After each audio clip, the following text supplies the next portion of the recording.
Spring 1945, Western Germany. The air is damp with thawing earth and cordite. A wire enclosure sits at the edge of a ruined town, its church tower broken, its bells silent. Inside the fence, rows of women stand without speaking, boots aligned, hands rigid at their sides.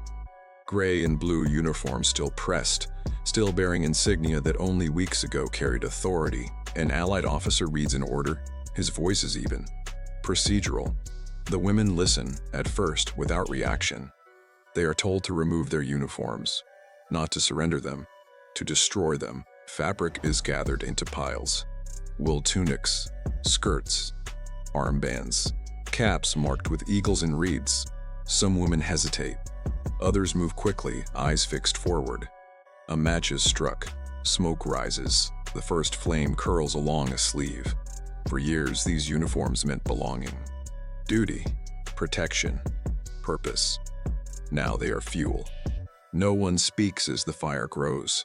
Some stare, some look away. Ash drifts across the camp, settling on brutes that no longer represent a state, an oath, or a future. And in that silence, something larger than defeat begins to take shape.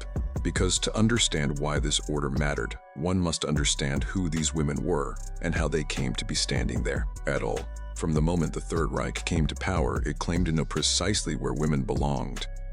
The message was repeated endlessly through speeches, posters, school books, and ceremony. A woman's highest duty was to bear children, to keep house, to preserve the racial future of the German nation.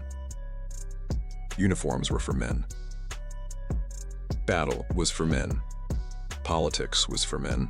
But war has a way of eroding ideology. By 1939, as Germany marched into Poland, the regime still insisted it would not repeat what it called the mistakes of the First World War, when women had been pulled into factories and auxiliary roles out of necessity. Adolf Hitler publicly rejected the idea of women in combat or visible military service. The image of the German woman was meant to remain domestic, fertile, and ideologically pure. Yet behind the rhetoric, the machinery of war began to strain. As the Wehrmacht expanded across Europe, millions of German men were drawn into uniform. By 1941, with the invasion of the Soviet Union, the manpower demands became insatiable. Every rifleman sent east was one less clerk, radio operator, or typist at home. The Luftwaffe, the Kriegsmarine, and even the SS faced the same problem. Too many positions, not enough men. The solution emerged quietly, without parade or celebration. German women were recruited into auxiliary services under carefully controlled categories.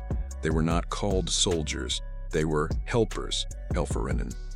The term was deliberate. It implied support, not agency, obedience, not authority.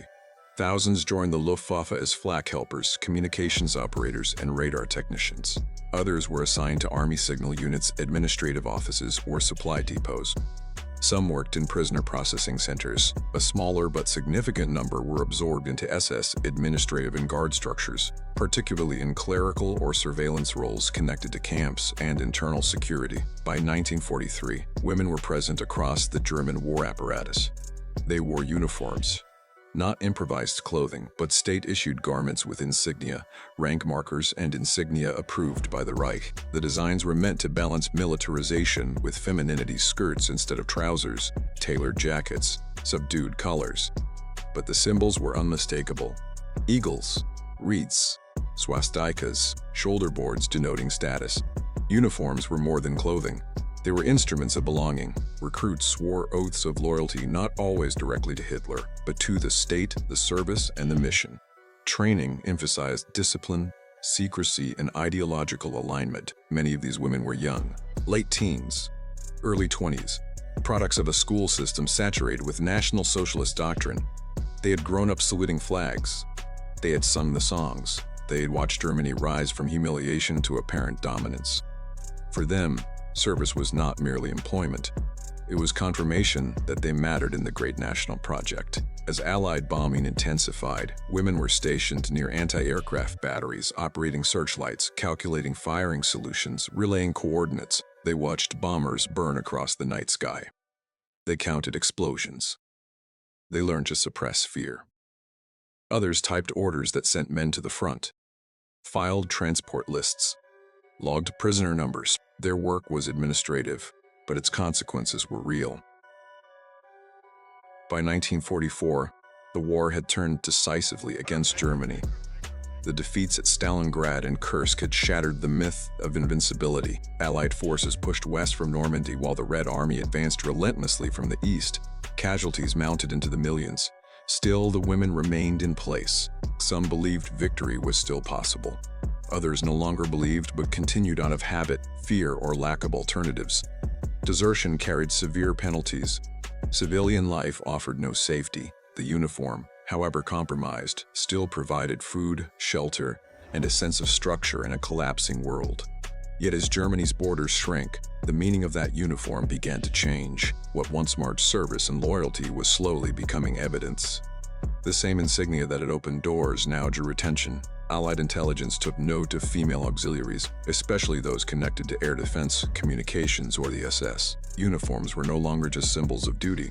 They were identifiers in a system preparing to assign responsibility. And as the Reich approached its end, these women stood at an invisible threshold still, wearing the clothing of a state that was already dissolving around them, unaware that the very fabric they relied upon would soon be stripped of all protection, because by late 1944, capture was no longer a distant possibility. It was becoming inevitable. By the autumn of 1944, the war had ceased to resemble the triumph promised by National Socialist propaganda. Germany was no longer advancing. It was shrinking geographically, militarily, psychologically. In the West, Allied forces had broken out of Normandy and were pushing across France and Belgium. Cities that had been held for years fell in days. German units retreated in disorder, often without fuel, air cover, or clear orders. In the East, the Red Army advanced with overwhelming force, crossing in the territories the Reich had sworn never to lose. The front lines blurred. Rear areas disappeared. For women serving in auxiliary roles, this collapse was disorienting. Many had been stationed far from combat zones, in offices, air defense posts, or logistics centers that had once felt secure. Now, the war came to them. Bombing intensified. Communications broke down. Trains stopped running. Orders arrived late or not at all. In some locations, commanders simply vanished. As Allied troops approached, female auxiliaries were often given contradictory instructions. Some were told to evacuate westward. Others were ordered to remain at their posts until relieved. A few were instructed to discard insignia and attempt to blend into civilian populations, an order that quietly acknowledged the danger their uniforms now represented. But for many, there was no escape. When American, British, and Canadian forces crossed the Rhine in early 1945, they encountered not only exhausted German soldiers but entire administrative structures still in place, offices staffed by women in uniform, anti-aircraft crews including teenage girls, communication centers still transmitting orders from a government that was barely functioning. Capture was sudden. In some cases, it came after brief fighting. In others, it was almost anticlimactic armed Allied patrols entering towns where resistance had already collapsed. Women were lined up. Names were taken. Weapons, if any, were confiscated. Uniforms were noted carefully. For Allied commanders, these captives presented an unfamiliar challenge. The legal framework for prisoners of war had been designed primarily with male combatants in mind. Female POWs existed, but in far smaller numbers than what the Allies now faced in Germany. By the spring of 1945, tens of thousands of German women had been taken into custody by Western Allied forces alone. They were not civilians. They were not soldiers in the traditional sense, but they were clearly part of the German war effort. Some had served in purely administrative roles. Others had operated anti-aircraft equipment that had shot down Allied aircraft. A minority had worked directly for SS organizations, their clerical or guard duties tying them to institutions already known for mass crimes. Distinguishing between degrees of responsibility was not easy. At the same time, Allied governments were already planning for what would come after victory. The defeat of Germany was no longer in question. The larger concern was what kind of Germany would remain. Political leaders, military planners, and intelligence officers all agreed. On one point, Nazism could not simply be defeated on the battlefield. It had to be dismantled systematically.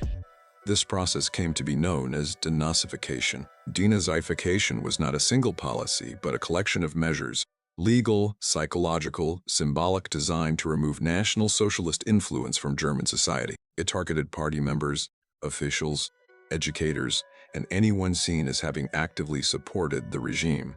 Uniforms, insignia, and emblems were treated as more than decoration. They were considered tools of indoctrination.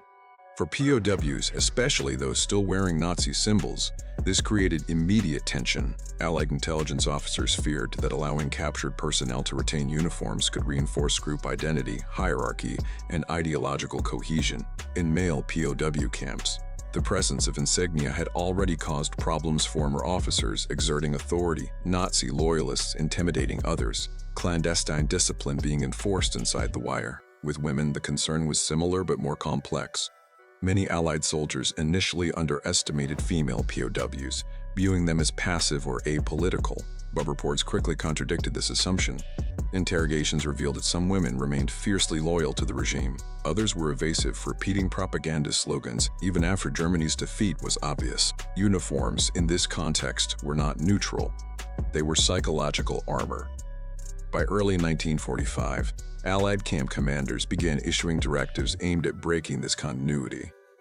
Badges were removed, salutes were forbidden, Nazi songs were banned. In some camps, portraits of Hitler and insignia hidden in luggage were confiscated and destroyed. Then came a more direct measure. Rather than simply collecting uniforms for storage, certain Allied units ordered that they be destroyed in the presence of their wearers. The rationale was practical and symbolic. Uniforms would not be returned, could not be reused, and would no longer serve as markers of identity. For the women who received these orders, the impact was immediate and visceral. They had been trained to respect the uniform as something earned, something honorable. It had structured their days, their posture, their sense of belonging. To burn it was not merely to change clothes, it was to publicly sever oneself from a state, an oath, and a worldview. And so, in temporary camps scattered across Western Germany, this policy moved from paper to practice. Orders were issued, fires were prepared, and a moment that would remain etched in memory for decades was about to unfold, one that revealed the war's end not as a clean line, but as a painful, disorienting unraveling of identity itself. The first angle is the most immediate, the human one. Not ideology as theory, but ideology as lived experience. For many of the women standing in Allied custody in 1945, the war had not ended with a single moment of clarity. There was no official announcement that reached everyone, no universal acknowledgement of defeat. Instead, the collapse came in fragments, retreats, silences, abandoned posts, and finally, capture. The order to burn their uniforms landed inside this confusion like a blow. Some women reacted with disbelief. They had surrendered, yes, but surrender had rules. Prisoners were entitled to certain protections. Uniforms were usually taken, cataloged, stored. Destruction felt unnecessary, excessive, personal. Others felt something closer to shame. For years, the uniform had been a source of pride. It marked them as contributors to a national cause, even if their roles were not combat-facing. In a society that had limited women's public participation, service had offered recognition. The uniform was proof that they were not merely bystanders. Now, that same garment was being treated as refuse. Accounts from post-war interviews and memoirs reveal a recurring detail: the silence. When the fires were prepared, many women stopped speaking altogether, not out of defiance, but out of emotional overload. The instruction was clear. Resistance was futile. Yet, compliance felt like betrayal, not of the regime, but of the version of themselves that had believed in it. There was also fear. Rumors spread quickly in POW camps. Stories of Soviet captivity circulated even in Western zones of forced labor, abuse, disappearance. Some women believed that burning their uniforms was the first step towards something worse, that once stripped of official status, they would lose all protection. This fear was not irrational. The Geneva Conventions offered safeguards to prisoners of war, but the classification of female auxiliaries was still ambiguous. Were they combatants? Non-combatants? Civilians in uniform? Many did not know, and neither, in some cases, did the guards. For women who had served in SS-linked administrative roles, fear took on a sharper edge. They understood, often more clearly than others, that the uniform connected them to institutions already under investigation for mass crimes. Burning it could feel like an accusation made tangible, yet even among those who had never fired a weapon or issued a violent order, the emotional impact was profound. One former Luftwaffe helper later described the moment as the day the world lost its shape. Another recalled feeling as though the uniform was being executed in my place.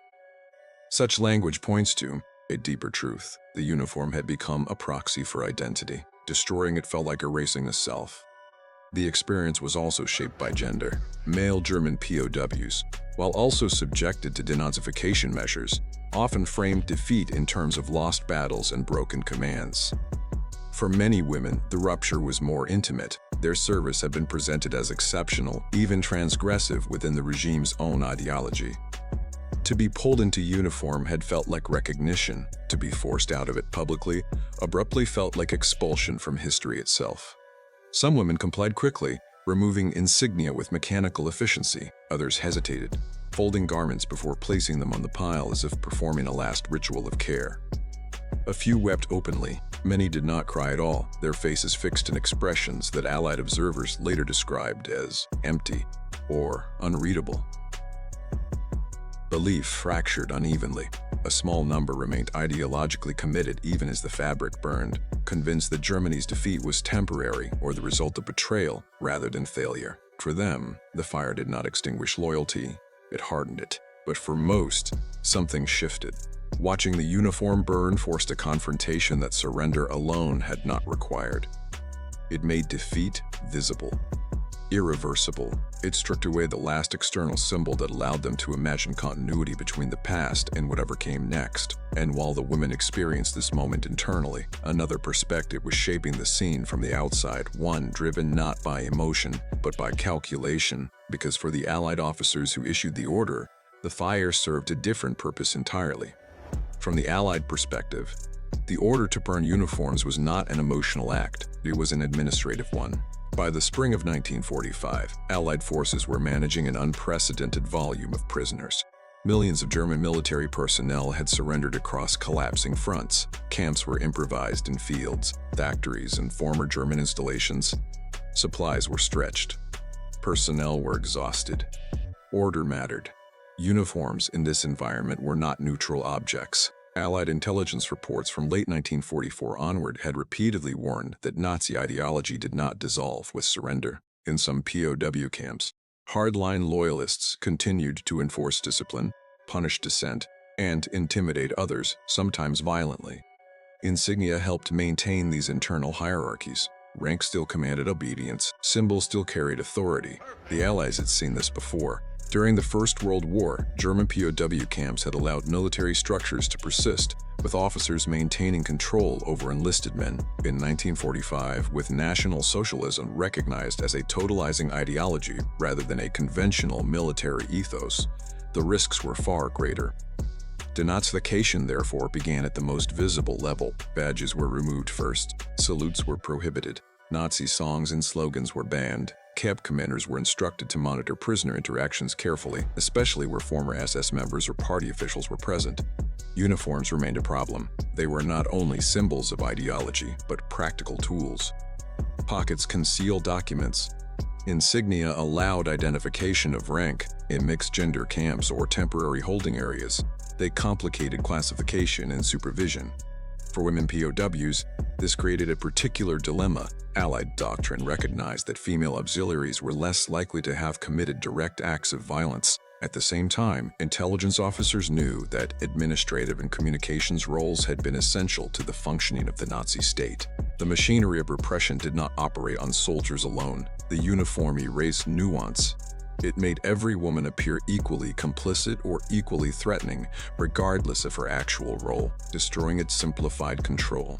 Without insignia, former hierarchies dissolved. Without standardized dress, prisoners became individuals rather than representatives of a regime. There was also a symbolic dimension that Allied planners understood well. The Nazi state had invested enormous power in ritual, spectacle, and visual identity. Uniforms were central to this culture. They disciplined bodies, standardized behavior, and projected inevitability. To dismantle that system, the Allies believed its symbols had to be publicly neutralized. Burning was final. Unlike confiscation, it left no ambiguity. The uniform would not be returned. It would not be repurposed. It would not survive as a relic of pride. Fire erased continuity in a way storage never could. In official reports, the language was clinical. Uniform destruction was described as preventative, sanitary, or necessary for camp discipline. There was little acknowledgement of emotional impact. From the Allied point of view, that impact was part of the process. Breaking ideological attachment was not meant to be gentle. Yet even among Allied personnel, reactions varied.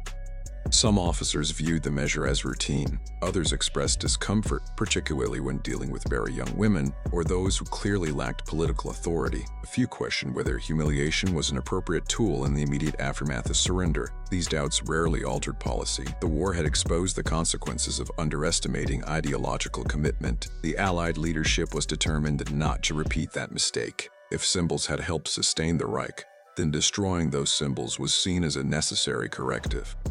And so, the order was enforced. Uniforms were gathered systematically. Prisoners were instructed to remove them under supervision. Fires were prepared at a distance from living quarters. Guards ensured compliance, not with shouted threats, but with quiet insistence. What mattered was not speed, but certainty. For the women watching their uniforms pile up, the Allied rationale was invisible. They saw only the immediate act and authority replacing another, issuing commands that felt both arbitrary and absolute. This disconnect between intention and perception defined the moment. For the Allies, the fire represented control regained and ideology interrupted.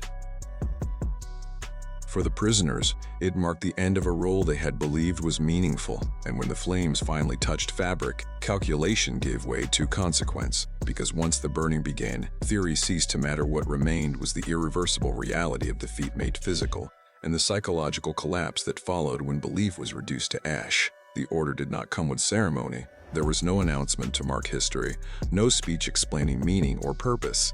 It arrived as a routine instruction, delivered by officers who had issued hundreds like it in the preceding weeks. The women were assembled in small groups, not all at once. Efficiency mattered. Control mattered more.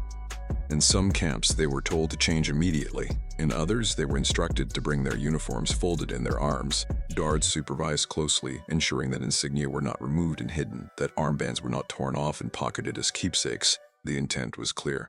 The uniform must be destroyed as a whole. Fires were prepared in advance. Makeshift pits were dug.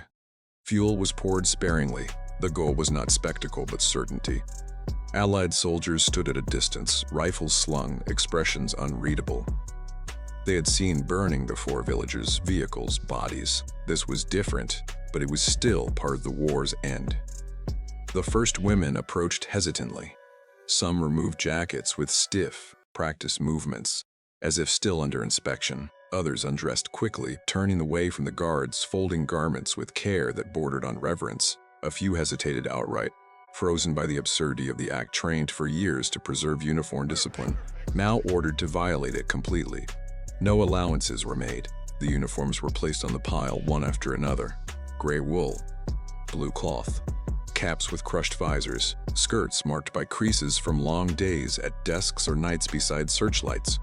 Each piece carried traces of routine ink stains, sweat marks, repairs stitched by hand. These were not ceremonial uniforms. They were worn. As the pile grew, something shifted in the air. The women watched closely now. Some clasped their hands. Others stared past the fire pit entirely, eyes fixed on nothing. A few whispered to one another, but most remained silent, as if speech itself had become dangerous.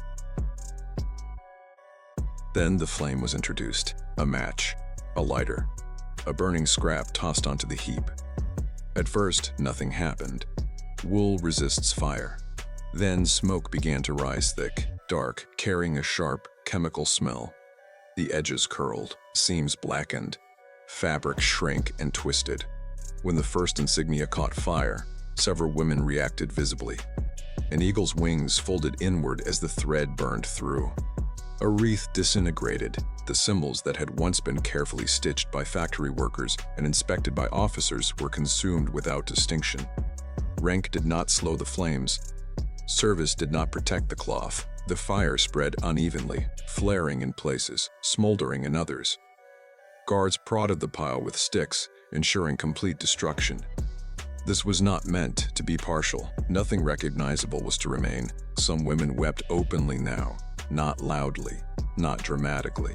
Tears ran down faces that remained otherwise rigid. Others displayed no emotion at all, their expressions locked in a calm that felt unnatural, as if grief had been postponed indefinitely. One Allied report noted that several prisoners appeared disoriented after the burning, requiring repeated instructions to move or line up. Another described women standing long after the fire had died down, staring at the ash as if waiting for something to emerge from it.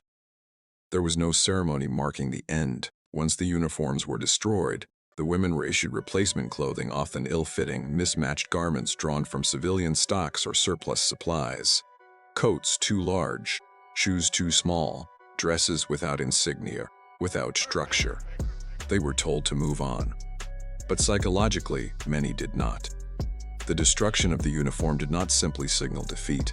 Surrender had already done that. It marked something more destabilizing, the realization that the role they had inhabited no longer existed, and that no clear replacement had been offered. They were no longer auxiliaries, not civilians, not soldiers, they were simply prisoners. And as the last embers cooled and guards began directing the women back toward their quarters, the fire's meaning deepened, because what had burned was not only fabric, but the last illusion that service had shielded them from the consequences of the regime they had supported. That realization would only intensify as the process continued. The fire did not end when the flames died down. It lingered in the smell that clung to hair and skin, in the smoke that drifted across the camp, in the silence that followed once the last uniform had collapsed into itself. For the women who had watched their service burn, the aftermath was disorienting. Without uniforms, the rhythms that had governed their lives vanished. There were no inspections, no ranks to observe, no insignia to acknowledge. Even posture changed. Shoulders that had once been held back and practiced discipline began to slump. Movement slowed. Some women wrapped bar coats tightly around themselves, not only against the cold, but against exposure. The uniform had been a form of armor. Without it, vulnerability set in. Interrogations followed quickly. Allied intelligence officers began processing prisoners individually, recording names, dates of service, unit assignments, and affiliations. Without uniforms to provide instant context, women were required to narrate their own roles, often for the first time. Some minimized their involvement. Others spoke with surprising frankness. A few repeated official phrases they had learned by rote, as if ideology could still function as protection. It did not. Documents were cross-checked. Rosters compared. Where discrepancies appeared, questioning intensified. Women who had worked in communications or administrative roles connected to SS units were flagged for further investigation. Those associated with air defense were questioned about locations, equipment, and personnel. The absence of the uniform changed the dynamic. Without insignia, there was no visible hierarchy to defer to. Former supervisors found themselves questioned alongside former subordinates. Authority flattened. In some cases, this produced relief. In others, resentment simmered, especially among those who had relied on rank to define themselves. Psychologically, the impact deepened. For many, burning the uniform forced a confrontation they had avoided throughout the war. It became impossible to maintain the distinction between just helping and being part of the system. The garment that had symbolized distance from responsibility was gone. What remained was memory. Some women began to speak differently after the burning. Allied observers noted a shift in tone during interviews. Initial defiance softened. Ideological slogans gave way to practical concerns: food, family, survival. Questions about the future replaced statements about the past. The collapse of belief was not universal, but it was widespread. There were exceptions. A small number of women clung fiercely to National Socialist convictions even as prisoners. For them, the burning of uniforms was interpreted as humiliation, an injustice inflicted by enemies rather than a reckoning with defeat. These women were often isolated by others, not because of Allied pressure, but because ideological rigidity became socially dangerous within the camp environment. Most, however, moved in the opposite direction.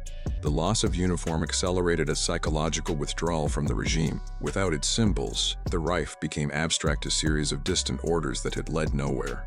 Personal survival replaced collective purpose. The future, once imagined as service and recognition, became uncertain and individual. At night, the camps grew quieter. Women lay awake, replaying the image of fire-consuming fabric. Some fixated on small details, the way a button popped loose, the smell of burning thread. The moment an insignia disappeared, these fragments took on disproportionate weight, becoming markers of the day everything ended. In later years, many would recall the burning more vividly than the surrender itself. Surrender had been confusing. The burning was clear. It said, "This cannot be reclaimed." And yet, when the fires went out, nothing immediately replaced what had been destroyed. The women remained in captivity, suspended between identities, waiting for decisions made far above them. Courts would be established, policies refined, categories drawn. The uniform had once told them who they were in a glance. Now, they were required to wait and be defined by others. As weeks turned into months, the focus shifted from the moment of destruction to its consequences, how these women would be processed, judged, released, or retained, and how the memory of that fire would shape their lives long after the camps were dismantled. Because the end of the uniform was not the end of the story, it was the beginning of its aftermath. The day after the fires, the camp took on a different rhythm. Without uniforms to signal rank or affiliation, the women were classified more systematically: officers, clerks, flak helpers, communications personnel. Each category was examined for both past activity and potential risk. Allied administrators relied on detailed forms, lists, and cross-referenced intelligence. Every scrap of information mattered. The process was methodical. No woman was treated as anonymous, but neither was the process personal. Individual histories were compressed into checkboxes, columns, and stamps. Service dates, locations, and unit assignments were verified wherever possible. Those with direct connections to SS operations were flagged for extended detention or transfer to other facilities. Others were scheduled for eventual release or reassignment. Daily routines became predictable. Roll calls, work details, and supervised movement within the camp replaced the rituals once enforced by uniform and rank. Laundry, kitchen duty, and cleaning tasks occupied hours previously filled by ideological discipline. Clothing issued after the burning was practical but dehumanizing in its uniformity. Ill-fitting coats, shoes that did not match. Garments that reinforced the transition from combatant or auxiliary to prisoner. Emotionally, the impact persisted. Reports and memoirs indicate that many women experienced a combination of shame, confusion, and relief. The fire had eliminated visible symbols of the regime, but it also stripped away the framework that had given life structure. For some, that void was terrifying. For others, it offered the first sense of freedom since enlistment, even if accompanied by uncertainty. Allied personnel observed patterns. Women who had initially resisted orders or expressed ideological commitment often conformed once uniforms were destroyed. Conversely, those who had quietly accepted their roles now grappled with self-identification. Without the visual and psychological anchor of the uniform, individuals were forced to articulate their own place in the world or accept the judgment of captors.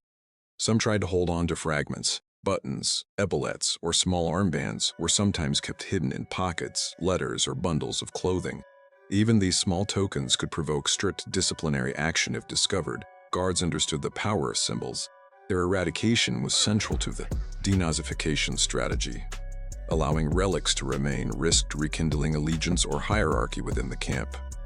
Beyond the immediate confines of the camp, the burning had practical implications. Records of destroyed uniforms served as verification that the prisoners could no longer present themselves in official capacities. It simplified documentation for transfers to other camps, transport to labor assignments, or eventual release. For administrators, fire replaced paperwork as an efficient tool for both control and symbolism. Yet the psychological consequences were deeper than logistics alone could address. Many women internalized the destruction.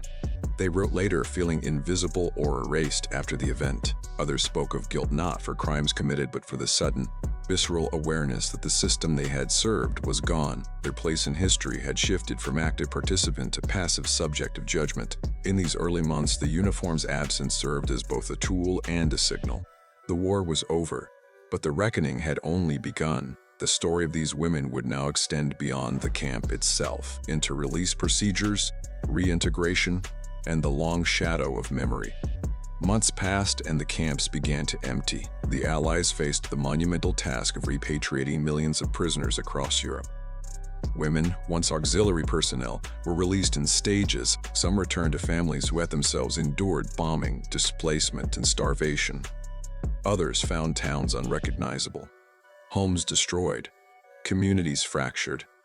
Reintegration was uneven. For many, the absence of the uniform lingered as a psychological weight. They returned not as former helpers or clerks, but as women whose service had been rendered invisible by both fire and circumstance. Civilian clothing, borrowed from relief organizations or purchased when possible, could not replicate the structure and identity the uniform had once provided. The act of burning had symbolically marked the end of one life and the ambiguous beginning of another. Silence often accompanied the return. Discussions of service were rare. Families, neighbors, and former colleagues either avoided the topic or struggled to reconcile pride with shame. Memoirs written decades later repeatedly emphasized this. The memory of the uniform's destruction, of watching symbols consumed by fire, remained sharper than any recollection of combat or surrender. The women remembered not the fall of cities or the signing of surrender, but the tactile and visual rupture the moment their identity, once so tightly bound to the regime, was reduced to ash. Socially and politically, the memory was complicated. Post-war Germany was grappling with reconstruction, occupation, and the weight of collective guilt. Denazification continued unevenly, and public discourse often focused on men, the officers, soldiers, and administrators whose actions were more visible in wartime records. Women, whose contributions had been framed as auxiliary or minor, were often overlooked. Yet the psychological imprint of service and of its erasure was profound. Some tried to forget. Old uniforms were never mentioned, photographs destroyed or hidden, conversations avoided. The fire had achieved what the Allies intended. The material symbols of allegiance were gone, and with them, much of the external reinforcement of ideology. But memory remained internal. The women carried it privately, in dreams, in fleeting sensations, the smell of burning wool, the curling of an insignia in flame, the silence of the camp as ash settled on the ground. For others, the experience shaped long-term attitudes.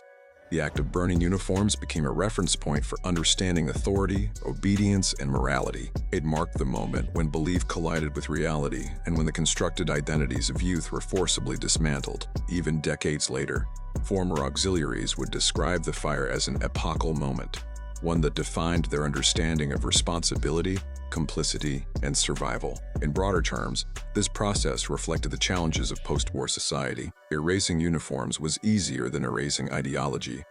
The Allies recognized that symbols could be destroyed, but conviction, indoctrination, and memory were harder to extinguish. The fire had succeeded in its immediate goal, physical destruction, but its psychological consequences were enduring. The women emerged from it physically unharmed, yet internally, many were unsettled, uncertain, and profoundly altered. Ultimately, the aftermath was both practical and existential. The camps emptied, records were filed, Germany slowly rebuilt. But the women who had burned their uniforms carried the weight of that moment forward. It became a personal history, one intertwined with national defeat and ideological collapse. It was a reminder that surrender is never only a political or military act. It is also a rupture of identity, a confrontation with the reality of human agency and belief. And as Germany moved into post-war recovery, those ashes, literal and figurative, remained scattered across memory, shaping the lives of women whose service had once defined them entirely. The fire was over, but its meaning endured far longer than the smoke or the ashes. A uniform, once a symbol of belonging, authority, and purpose, had become evidence of a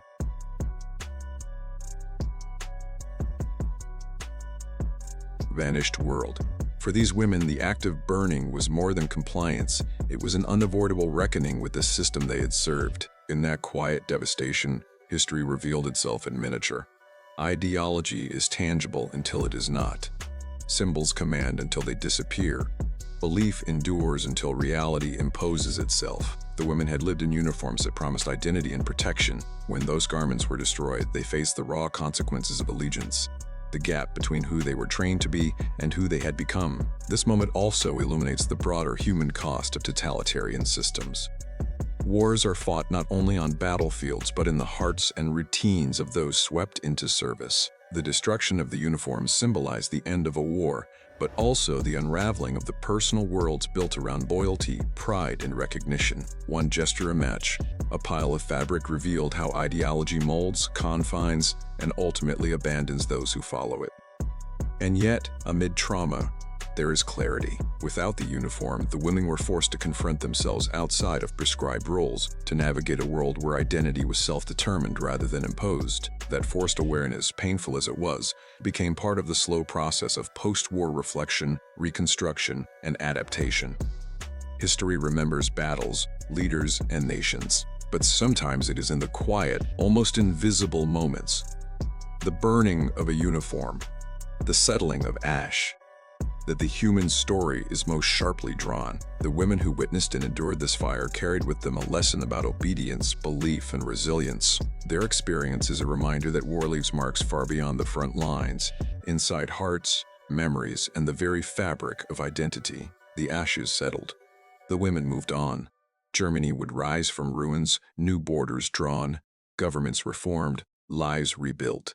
But the memory of that fire and the irreversible loss of a constructed identity remained etched forever, a silent testament to the complex intersection of ideology, duty, and humanity at the end of a devastating conflict.